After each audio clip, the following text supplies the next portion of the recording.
Lagi. Macam mana tu? Macam mana? Kalau nak kurang lagi kita potong gajah baropi lah. Gajah baropi potong. Yang Bang. tak bosan. Bincang. Bisa sila bang. Sabar. Tapi jangan jadi kata berorak masuk lagi. Okey, last bang.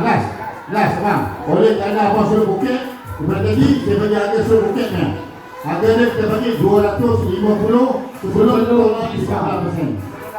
Kalau kau dia akan jadi 212. 212 last call. Besar juga ni besar. Harga kat luar 500. 48 lebih. 212. Ada lagi 500. 300 ni diskon. 212. Bisa mana? Setuju? Setuju. Okey, kalau abang setuju jawapannya Iya. Okey, pandang kamera. Abang cakap daripada